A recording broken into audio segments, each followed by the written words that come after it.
Entre los 12 y los 30 años de edad, Jesús de Nazaret desaparece completamente de los registros bíblicos. Los evangelios canónicos saltan abruptamente desde su visita al templo de Jerusalén como adolescente hasta su bautismo en el río Jordán como adulto. 18 años de silencio absoluto que han desconcertado a teólogos e historiadores durante siglos. ¿Dónde estuvo el hombre más influyente de la historia occidental durante casi 2 décadas de su vida? La respuesta podría cambiar todo lo que creemos saber sobre el origen de sus enseñanzas. En 1887, un periodista ruso llamado Nicolás Notovich llegó al monasterio de Emis en Ladakh, en las montañas del Himalaya.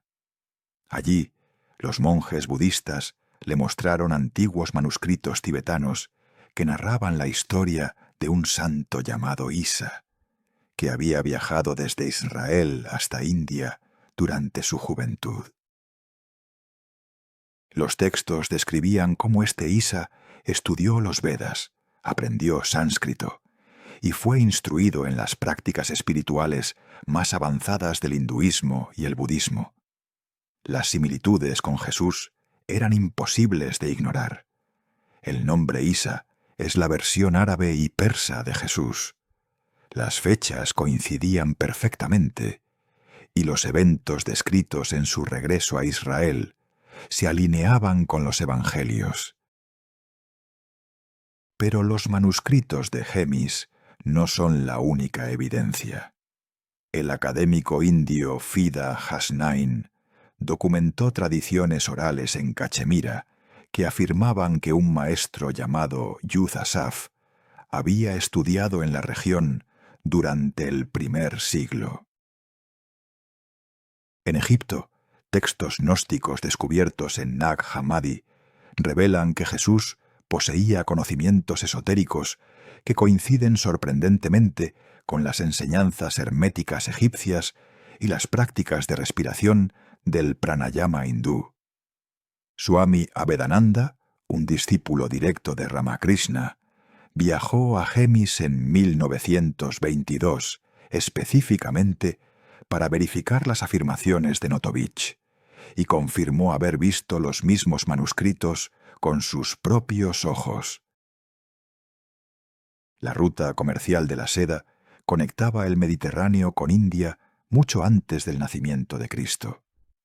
Caravanas de mercaderes transitaban regularmente entre Jerusalén, Damasco, Persia y los reinos del norte de India. Para un joven curioso y espiritualmente inquieto como Jesús, unirse a una de estas caravanas habría sido perfectamente factible. Las comunidades judías establecidas en Persia desde el exilio babilónico proporcionaban conexiones y refugio a lo largo del camino. El comercio de especias, seda y conocimiento fluía constantemente en ambas direcciones, y con él ideas filosóficas y prácticas espirituales. Los paralelismos entre las enseñanzas de Jesús y las doctrinas orientales son innegables para cualquier estudioso imparcial. El concepto del reino de los cielos dentro de cada persona refleja exactamente la noción hindú del Atman, el ser divino interior. La enseñanza de amar a los enemigos y no resistir al mal encuentra ecos directos en el principio budista de Ahimsa y la compasión universal. Las parábolas de Jesús utilizan la misma estructura pedagógica que los sutras budistas. Incluso la práctica de la meditación en soledad, como los 40 días de Jesús en el desierto, replica las tradiciones de retiro espiritual de los yogis y ascetas orientales. Pero hay un elemento aún más fascinante que conecta a Jesús con las tradiciones orientales: el dominio de técnicas respiratorias específicas para alterar estados de conciencia. Los textos védicos describen el pranayama como la ciencia de controlar el prana, la fuerza vital que fluye a través de canales energéticos en el cuerpo. Los maestros hindúes enseñaban que ciertos patrones respiratorios podían despertar centros de energía dormidos, especialmente el Ajna Chakra, ubicado exactamente en el punto entre las cejas. Este centro, conocido en Occidente como el tercer ojo, era considerado la sede de la intuición divina y la visión espiritual. En Egipto, las escuelas de misterios custodiaban conocimientos similares. Los sacerdotes de los templos de Luxor y Karnak practicaban técnicas de respiración ritual que supuestamente activaban el ojo de Horus, su símbolo para la glándula pineal en el centro del cerebro. Los iniciados en estos misterios aprendían a usar la respiración consciente para entrar en estados alterados donde podían comunicarse con dimensiones superiores de realidad.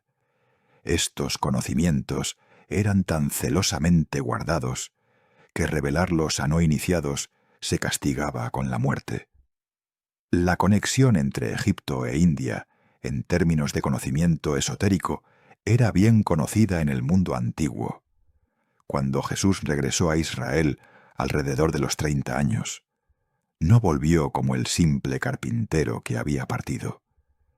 Volvió con la capacidad de realizar lo que sus contemporáneos consideraban milagros: curaciones instantáneas, control sobre los elementos naturales y una presencia que irradiaba poder espiritual tangible. Los evangelios registran que la gente comentaba asombrada sobre su autoridad, algo cualitativamente diferente a los rabinos tradicionales. ¿Podría esta transformación ser el resultado de años de entrenamiento intensivo en técnicas que Occidente nunca conoció completamente? ¿Podría la verdadera naturaleza de sus enseñanzas haber sido diluida o deliberadamente ocultada por las instituciones que más tarde controlarían su legado? La Iglesia primitiva enfrentó un dilema fundamental en los primeros siglos: hacer el cristianismo accesible a las masas romanas significaba simplificar y, en muchos casos, eliminar los aspectos más esotéricos de las enseñanzas de Jesús. Los textos gnósticos que enfatizaban el conocimiento interior directo y las prácticas contemplativas fueron declarados heréticos y destruidos sistemáticamente. El Concilio de Nicea en el año 325 estableció una ortodoxia que dejaba poco espacio para las técnicas de transformación personal que Jesús pudo haber aprendido en Oriente. La respiración consciente, la meditación profunda y la activación de centros energéticos internos fueron relegadas al olvido o perseguidas como prácticas paganas. Sin embargo, algunos grupos mantuvieron vivas estas enseñanzas en secreto. Los esenios, la comunidad a la que algunos historiadores asocian a Jesús, practicaban rituales de purificación que incluían técnicas respiratorias específicas. Los primeros cristianos contemplativos del desierto, como los padres del desierto en Egipto, desarrollaron prácticas de oración repetitiva combinada con control de la respiración que se asemejan notablemente al pranayama. Los místicos cristianos a lo largo de los siglos, desde San Juan de la Cruz hasta Teresa de Ávila, describieron experiencias de éxtasis y visión interior que coinciden con los efectos reportados de la activación de la glándula pineal. Hoy, la neurociencia moderna comienza a validar lo que estas tradiciones antiguas siempre supieron. La glándula pineal produce dimetiltriptamina, una sustancia psicoactiva endógena que puede ser estimulada mediante técnicas respiratorias específicas. Estudios con meditadores avanzados muestran que ciertas prácticas de respiración activan regiones del cerebro asociadas con estados místicos y percepción expandida de la realidad. La técnica que supuestamente Jesús aprendió y practicó durante aquellos años perdidos no es mística en el sentido supernatural, sino una tecnología precisa de transformación neurológica que cualquier persona puede aprender y aplicar. En el centro geométrico exacto de tu cerebro, protegida por capas de tejido neural y bañada en líquido cefalorraquídeo, existe una pequeña estructura del tamaño de un grano de arroz que ha fascinado a místicos y científicos por igual durante milenios. La glándula pineal, nombrada así por su forma similar a una piña de pino, ocupa una posición única en la anatomía humana. Es el único órgano cerebral que no está duplicado en ambos hemisferios. Suspendida exactamente en el punto donde las tradiciones orientales ubican el sexto chakra, esta glándula ha sido llamada por nombres diversos a través de las culturas. El asiento del alma por Descartes, el palacio de cristal en textos taoístas y el tercer ojo en la tradición hindú. La ubicación de la glándula pineal no es accidental ni arbitraria. Se encuentra en la epitálamo, justo encima del tronco cerebral y entre los dos hemisferios cerebrales, posicionada estratégicamente para actuar como puente entre el mundo físico y dimensiones más sutiles de percepción. A diferencia de casi todas las demás estructuras cerebrales que están protegidas por la barrera hematoencefálica, la glándula pineal recibe uno de los mayores flujos sanguíneos de todo el cuerpo en relación a su tamaño. Esta irrigación masiva sugiere una función biológica de importancia crítica que la ciencia apenas comienza a comprender completamente. Desde una perspectiva anatómica, la glándula pineal contiene células fotorreceptoras similares a las de la retina del ojo. Estas células, llamadas pinealocitos, responden a la luz a pesar de estar enterradas profundamente dentro del cráneo, completamente alejadas de cualquier fuente de luz externa directa. La glándula recibe información lumínica indirectamente a través del núcleo supraquiasmático del hipotálamo, que procesa señales desde los ojos sobre los ciclos de luz y oscuridad.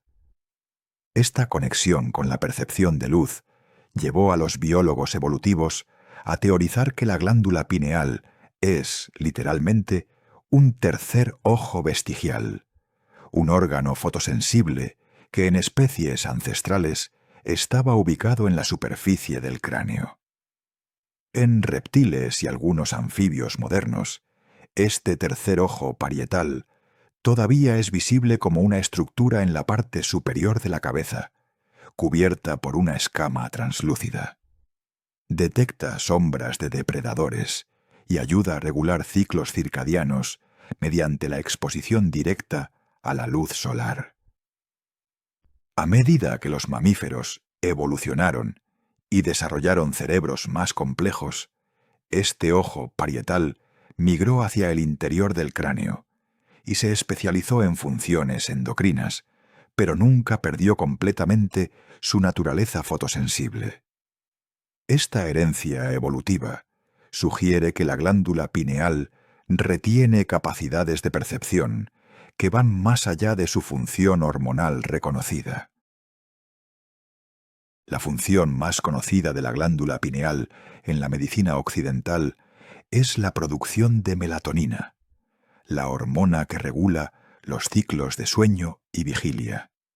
Cuando oscurece, la glándula pineal aumenta dramáticamente su producción de melatonina, induciendo somnolencia y preparando el cuerpo para el descanso.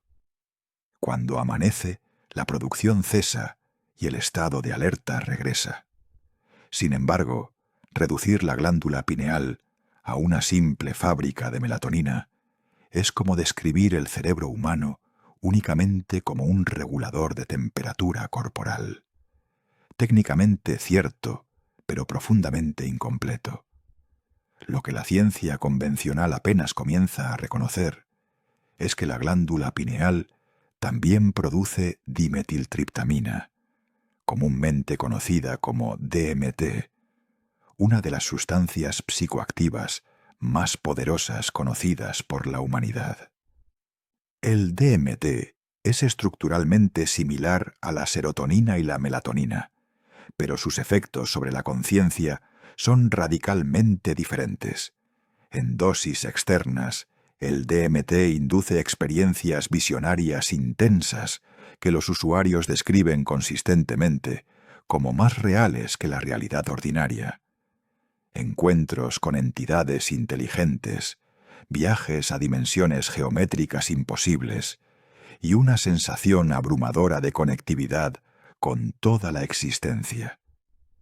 La pregunta que pocos científicos se atreven a formular públicamente es ¿por qué el cerebro humano produciría naturalmente una sustancia con estos efectos? El doctor Rick Strassman, psiquiatra y pionero en la investigación de DMT, propuso una hipótesis revolucionaria en su trabajo en la Universidad de Nuevo México. Sugirió que la glándula pineal libera DMT en momentos críticos de la vida humana, durante el nacimiento, en experiencias cercanas a la muerte y posiblemente durante estados profundos de meditación o estrés extremo. Esta liberación endógena de DMT podría explicar fenómenos que han desconcertado a la ciencia durante siglos. Las visiones reportadas por personas clínicamente muertas que luego son resucitadas, las experiencias místicas de santos y yogis y las capacidades perceptivas aparentemente imposibles de ciertos individuos entrenados en prácticas contemplativas. Las tradiciones antiguas parecían conocer esto intuitivamente. Los textos védicos describen el Ajna Chakra, ubicado precisamente donde está la glándula pineal, como el centro de la intuición directa y el conocimiento que trasciende los sentidos físicos ordinarios. Los egipcios representaban este concepto con el ojo de Horus, cuya forma anatómica se asemeja sorprendentemente a un corte transversal del cerebro medio, mostrando el tálamo y la glándula pineal. Los taoístas chinos hablaban del Tantien superior, el campo de cinabrio celestial, donde el Shen o espíritu reside. Todas estas tradiciones desarrollaron técnicas específicas para activar este centro, y la más fundamental de todas era el control consciente de la respiración. La conexión entre la respiración y la función pineal tiene una base fisiológica clara que la medicina moderna está comenzando a documentar. La respiración controlada afecta directamente los niveles de dióxido de carbono y oxígeno en la sangre, lo cual altera el pH sanguíneo y la permeabilidad de la barrera hematoencefálica. Ciertos patrones respiratorios pueden aumentar dramáticamente el flujo sanguíneo cerebral y estimular la liberación de neurotransmisores y hormonas específicas. Estudios con practicantes avanzados de pranayama muestran cambios medibles en la actividad de ondas cerebrales, particularmente aumentos en ondas θ y gamma, asociadas con estados meditativos profundos y percepción expandida. Pero existe otro factor crucial que las tradiciones antiguas enfatizaban: la calcificación de la glándula pineal. Bajo microscopio, las glándulas pineales de adultos modernos frecuentemente muestran depósitos de cristales de fosfato de calcio, estructuras que los radiólogos llaman arena cerebral. Esta calcificación aumenta progresivamente con la edad y se correlaciona con la exposición a fluoruro en agua potable, deficiencias de ciertos nutrientes y estilos de vida sedentarios con poca exposición a luz solar natural. Una glándula pineal calcificada es funcionalmente menos activa, produce menos melatonina y teóricamente tiene menor capacidad para sintetizar DMT endógeno. Las escuelas místicas enseñaban que la activación del tercer ojo requería primero una purificación, una descalcificación de esta glándula dormida. Las prácticas de ayuno, la exposición controlada a luz solar y específicamente técnicas respiratorias intensas se consideraban métodos para revertir esta calcificación y despertar las capacidades latentes de la glándula.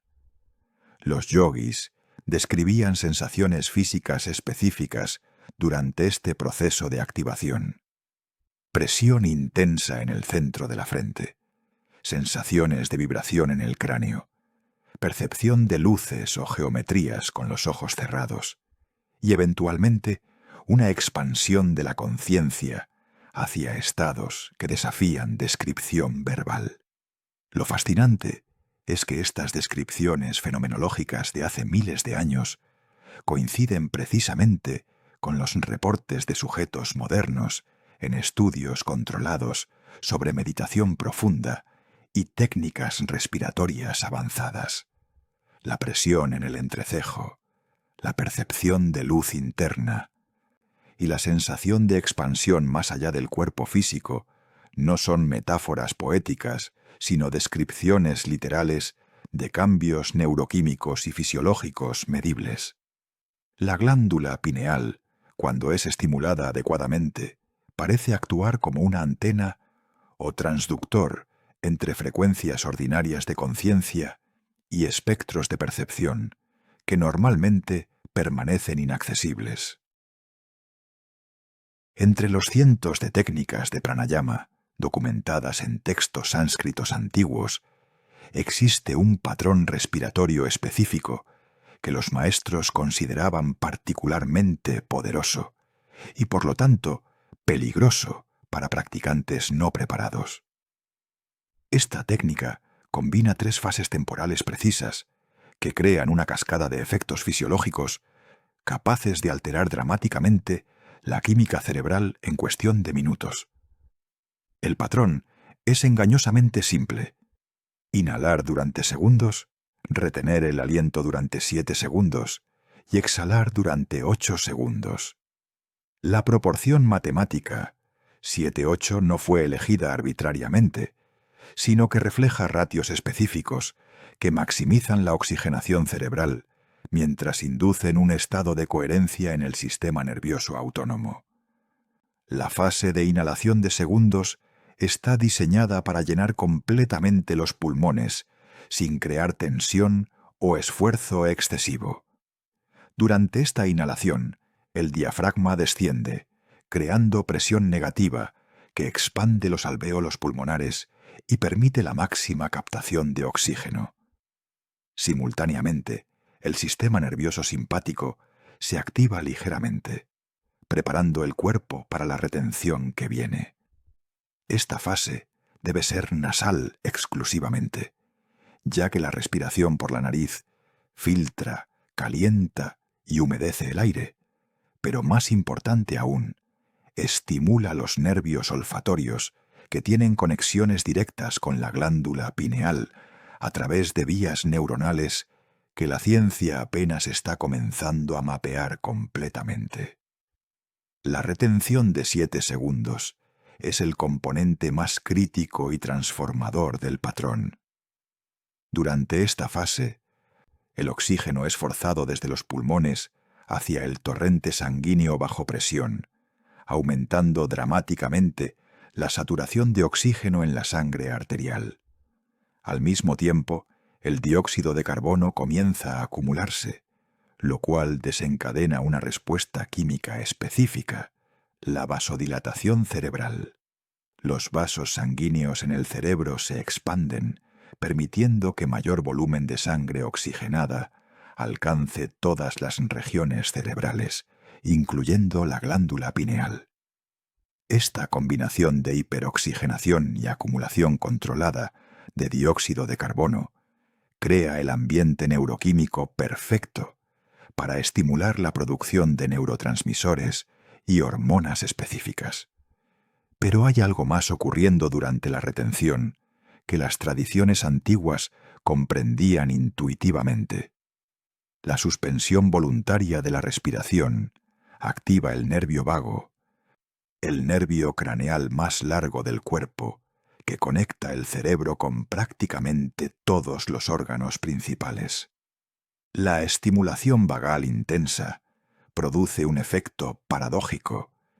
Mientras el cuerpo entra en un estado de alerta controlada, debido a la falta temporal de aire, el sistema nervioso parasimpático simultáneamente se activa, creando lo que los neurocientíficos llaman coherencia autonómica.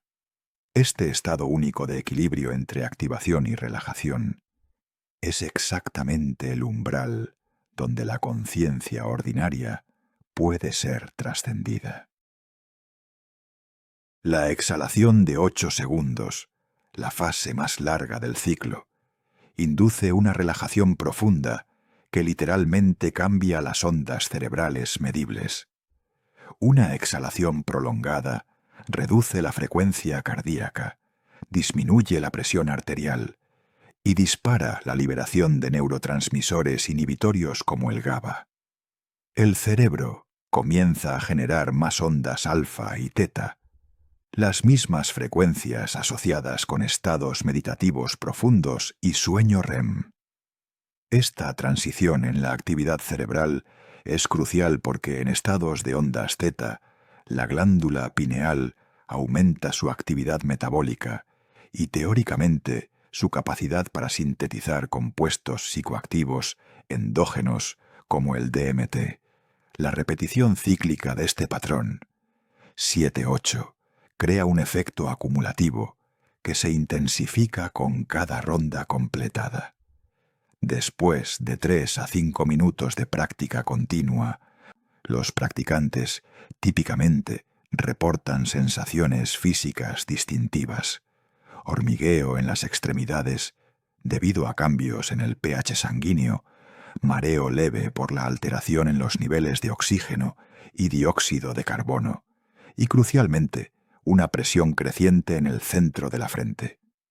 Esta presión no es imaginaria ni psicosomática, sino el resultado de vasodilatación en los vasos sanguíneos que irrigan la región frontal del cerebro, incluyendo aquellos que alimentan directamente la glándula pineal. Aquí es donde la técnica se vuelve verdaderamente poderosa cuando se combina con el componente de visualización que los maestros antiguos consideraban inseparable de la práctica física. Durante cada retención de 7 segundos, el practicante debe dirigir su atención consciente al punto exacto entre las cejas, conocido en sánscrito como brumadhya. Esta no es una concentración forzada o tensa, sino una atención suave pero sostenida, como si intentaras ver a través de tu propia frente desde adentro.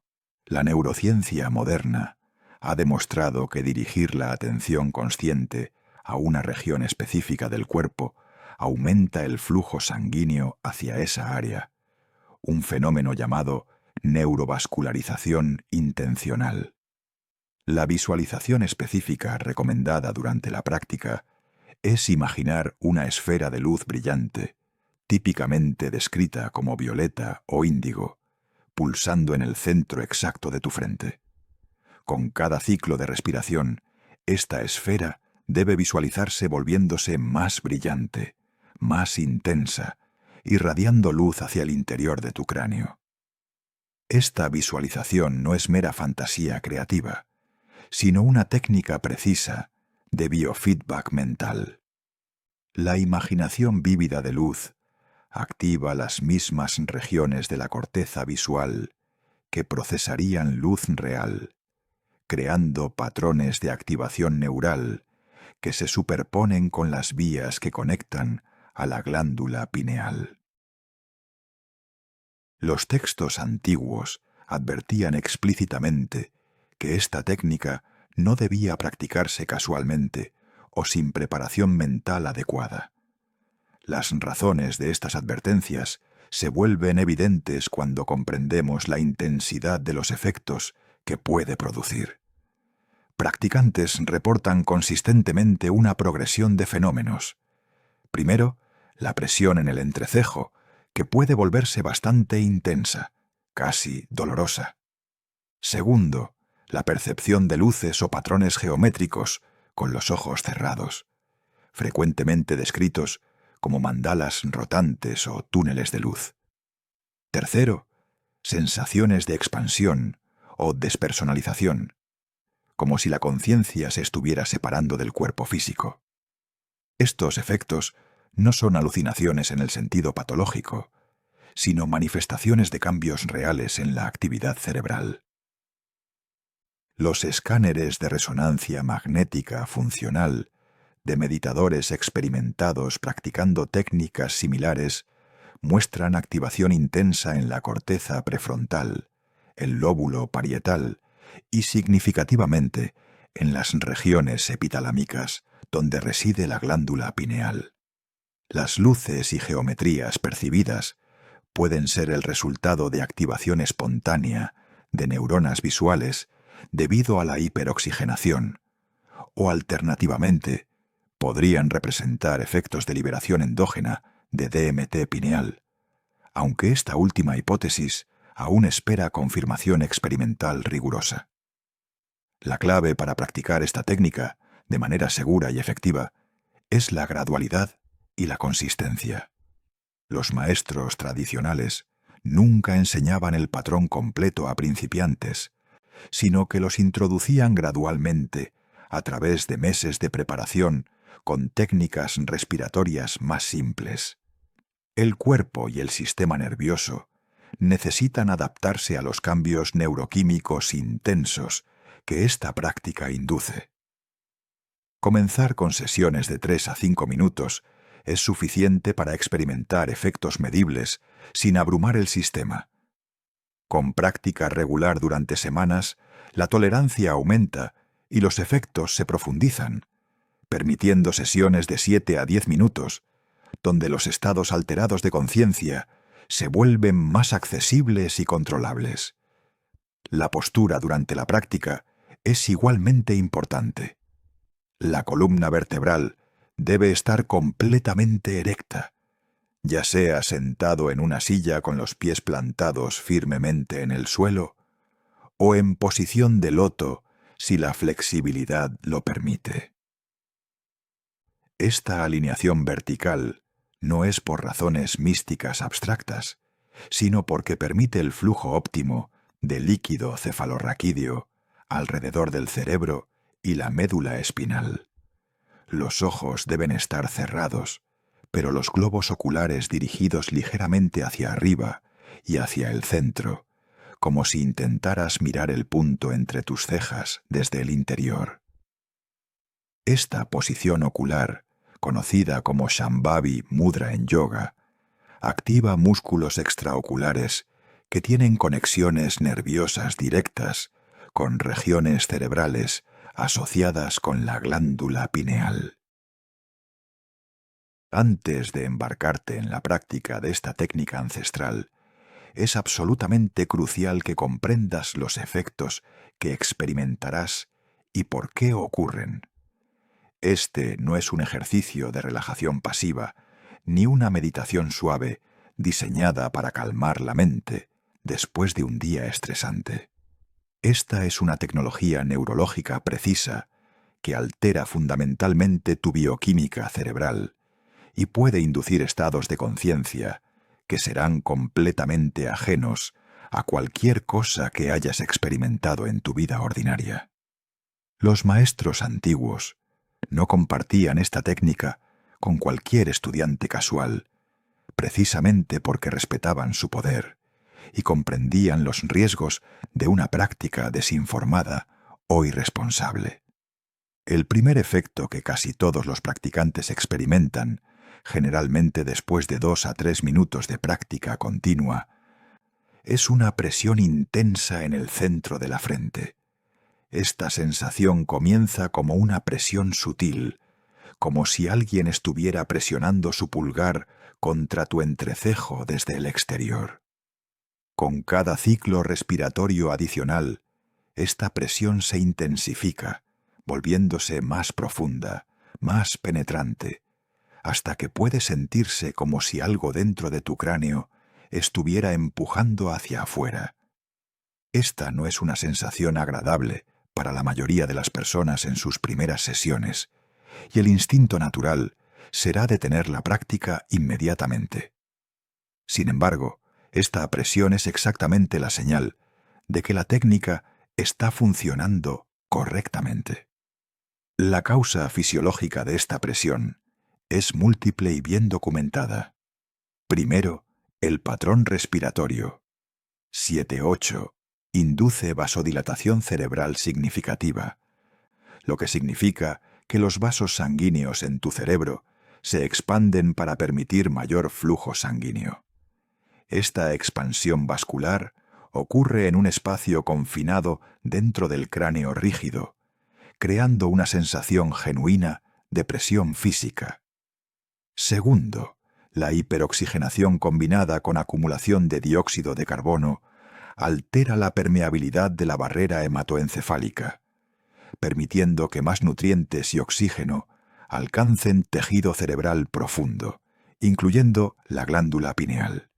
Tercero, la atención consciente, dirigida al punto entre las cejas, aumenta específicamente el flujo sanguíneo a la corteza prefrontal y las regiones circundantes, intensificando aún más la sensación de presión localizada. Es fundamental que no interpretes esta presión como algo negativo o dañino. Los escáneres cerebrales de practicantes experimentados muestran que esta presión no causa ningún daño estructural al cerebro ni representa peligro vascular. Sin embargo, si la presión se vuelve tan intensa que resulta genuinamente dolorosa, en lugar de simplemente incómoda, debes reducir la intensidad de la práctica, no detenerla abruptamente. Disminuye los tiempos de retención de 7 segundos a 5 segundos y aumenta gradualmente conforme tu sistema nervioso se adapta. La adaptación ocurre sorprendentemente rápido, generalmente dentro de 3 a 5 sesiones, después de las cuales la presión se siente más natural y menos alarmante. El segundo efecto comúnmente reportado son fenómenos visuales con los ojos cerrados.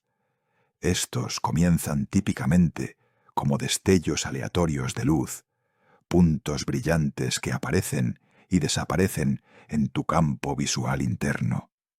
Con práctica continuada, estos destellos se organizan en patrones más complejos, líneas ondulantes, espirales, o lo que muchos describen como mandalas geométricos rotantes.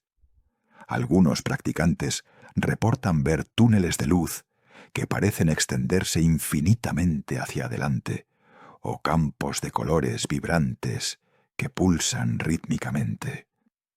Estos no son productos de imaginación creativa ni signos de patología mental, sino manifestaciones directas de actividad neural alterada en la corteza visual y áreas asociadas. La neurociencia explica estos fenómenos visuales a través de varios mecanismos concurrentes. La hiperventilación controlada altera la excitabilidad de neuronas corticales, haciendo que neuronas visuales se disparen espontáneamente incluso sin input sensorial externo. La presión intracraneal aumentada puede estimular mecánicamente el nervio óptico, produciendo fosfenos, las sensaciones de luz que ves cuando presionas tus ojos cerrados. Más intrigantemente, si la técnica efectivamente estimula la liberación de DMT endógeno desde la glándula pineal. Esto explicaría los patrones geométricos complejos, que son virtualmente idénticos a los reportados bajo administración exógena de DMT, sugiriendo que representan arquitecturas fundamentales de procesamiento neural que normalmente permanecen por debajo del umbral consciente. El tercer efecto, que generalmente aparece después de 5 a 7 minutos de práctica continua, es una sensación de despersonalización o expansión de conciencia más allá de los límites del cuerpo físico. Los practicantes describen esto de maneras variadas. Sentir que la cabeza se está expandiendo o volviéndose infinitamente grande. Percibir que la conciencia está flotando varios centímetros por encima del cuerpo. O experimentar una disolución temporal de la distinción entre el yo y el ambiente circundante. Esta experiencia puede ser profundamente desorientadora para quienes no están preparados mentalmente, provocando ansiedad o incluso pánico si se interpreta como pérdida de control o como síntoma de algo patológico. Sin embargo, esta despersonalización es precisamente el objetivo de la práctica desde la perspectiva de las tradiciones contemplativas.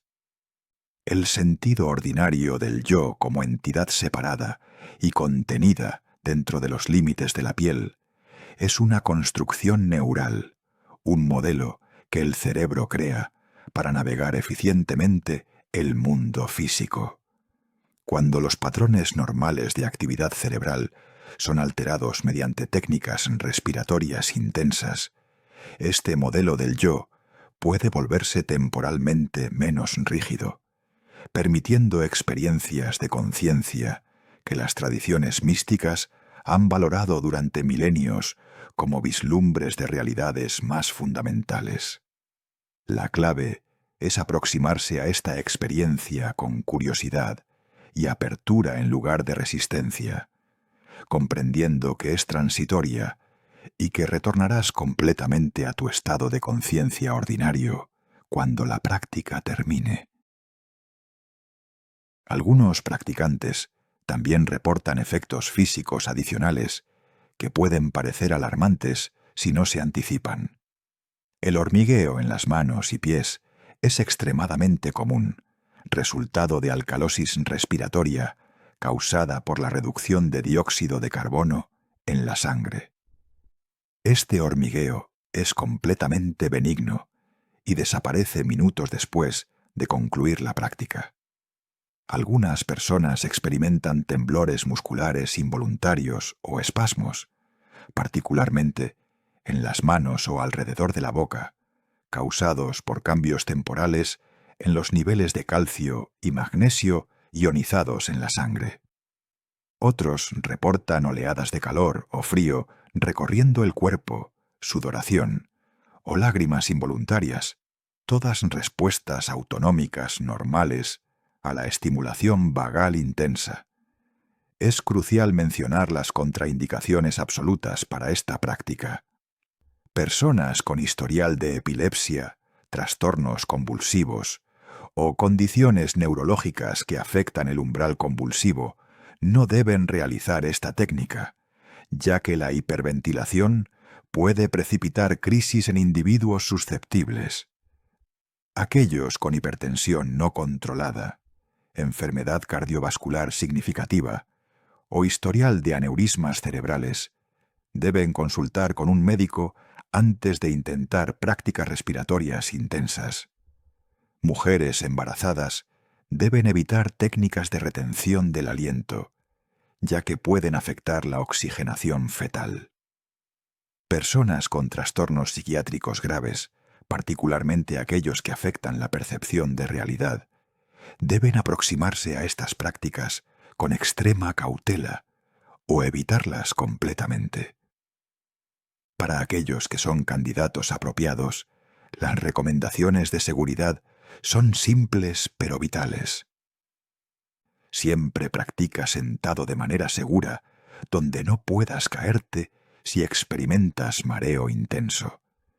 Nunca practiques esta técnica mientras conduces, operas maquinaria, o estás cerca de agua donde podrías ahogarte si pierdes momentáneamente el equilibrio.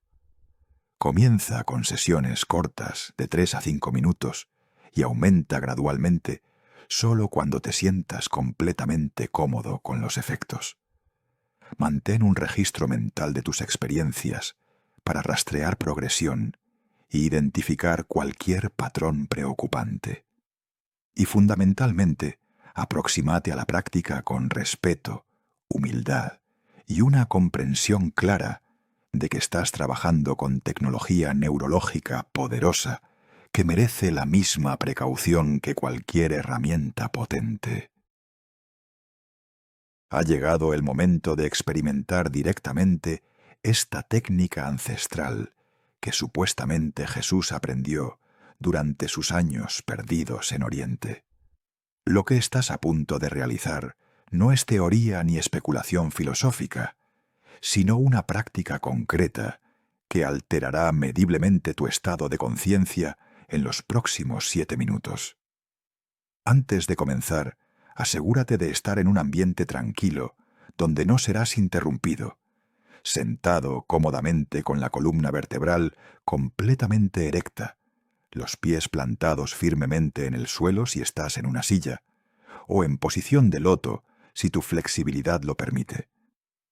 Apaga o silencia cualquier dispositivo que pueda distraerte y toma un momento para establecer tu intención clara de explorar esta práctica con mente abierta, pero también con respeto por su poder.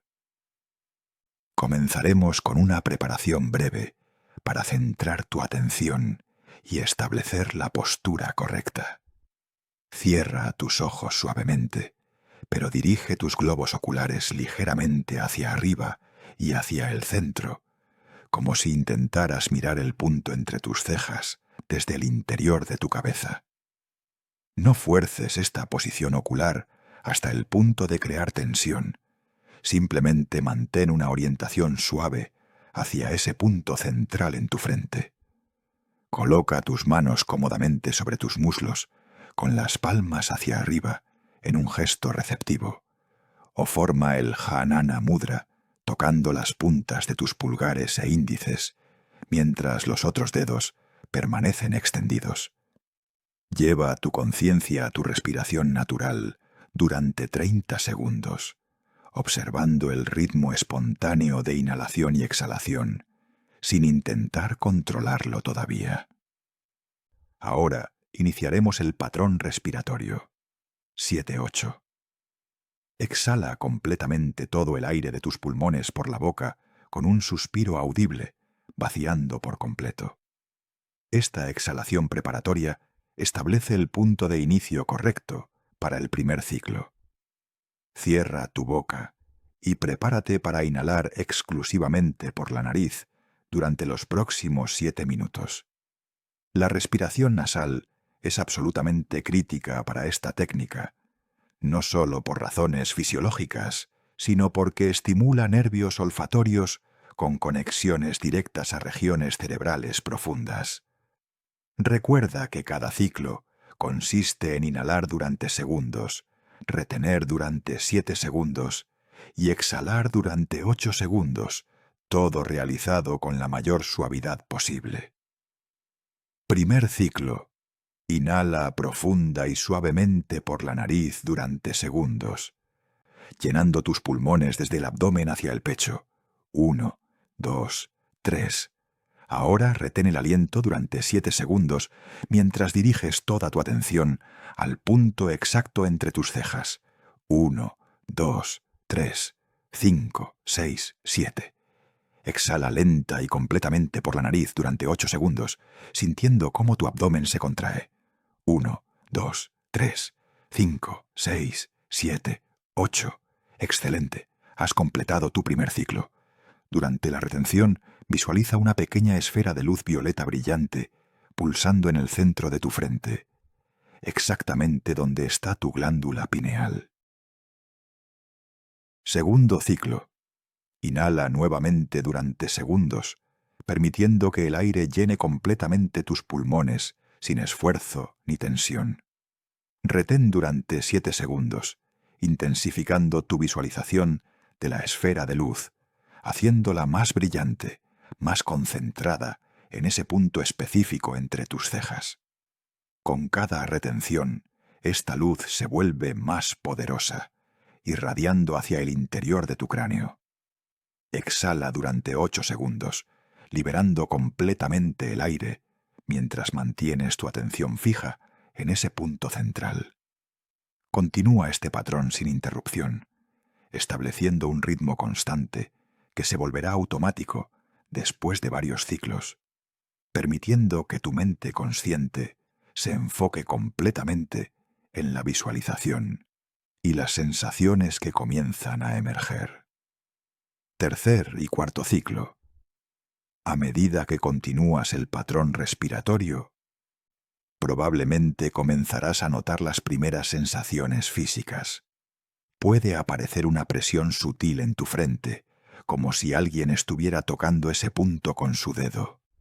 No resistas esta sensación. Acéptala como señal de que la técnica está funcionando. Tu visualización de la esfera de luz debe volverse más vívida con cada ciclo, más real, más tangible.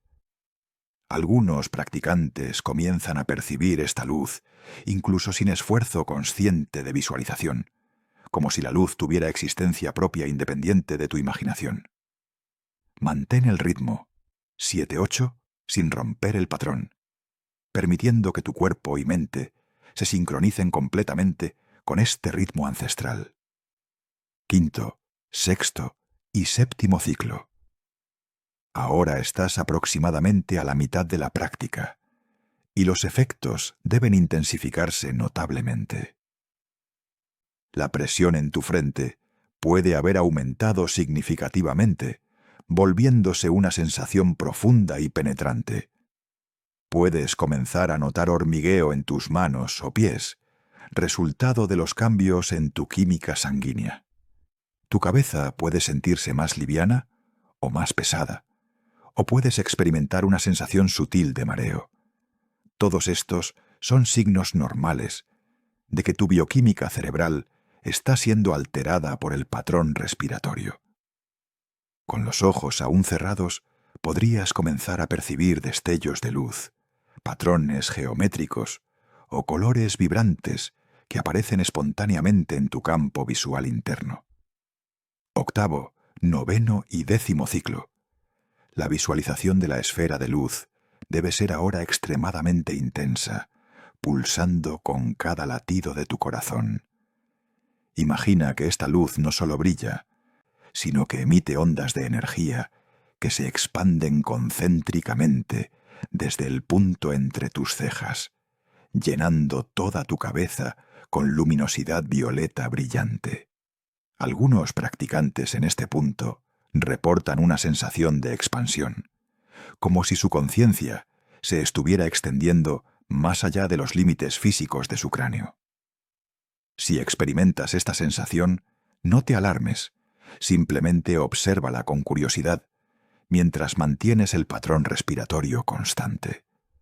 La clave es permanecer como testigo consciente de todo lo que surge, sin apegarte a ninguna experiencia particular, ni resistir nada que aparezca. Ciclos 11 a 15. Estás ahora en la fase final de la práctica de 7 minutos, y los efectos acumulativos deben ser sustanciales. La presión en tu frente puede sentirse como si algo estuviera empujando desde dentro hacia afuera, abriendo un espacio que previamente estaba cerrado. Tu percepción del tiempo puede haberse alterado, cada ciclo respiratorio pareciendo más largo o más corto que su duración real. La esfera de luz en tu visualización puede haber evolucionado en algo más complejo, un túnel de luz, un mandala rotante o simplemente un campo luminoso que llena todo tu espacio interior. Mantén la respiración rítmica y constante, segundos inhalar, 7 segundos retener, visualizando la luz intensamente, 8 segundos exhalar, liberando cualquier tensión residual. Ciclos finales 16 a 20. Durante estos últimos ciclos, maximiza la intensidad de tu concentración en el punto entre las cejas. Dirige toda tu fuerza de voluntad, toda tu atención, toda tu intención hacia ese punto singular, como si pudieras perforar a través de tu propia frente mediante la pura intensidad de tu enfoque. La luz visualizada debe ser ahora tan brillante que es casi imposible imaginarla más luminosa, pulsando con vida propia, sincronizada con tu respiración y tu latido cardíaco. Algunos practicantes en este punto de máxima intensidad reportan experiencias de súbita claridad mental, insights espontáneos o sensaciones de conectividad universal. Sea cual sea tu experiencia, continúa el patrón respiratorio hasta completar el ciclo 20. Ahora, gradualmente, permite que tu respiración retorne a su ritmo natural espontáneo. No abras tus ojos inmediatamente. Permanece sentado con los ojos cerrados durante al menos 2 minutos más, observando las sensaciones residuales en tu cuerpo y mente. La presión en tu frente puede persistir durante varios minutos después de concluir la práctica activa. Las sensaciones de hormigueo se desvanecerán gradualmente. Tu estado mental puede sentirse clarificado, energizado o alternativamente profundamente relajado. Cuando estés listo, abre tus ojos lentamente, permitiendo que tu visión se ajuste gradualmente a la luz exterior. Mueve tu cuerpo suavemente, estirando dedos y extremidades.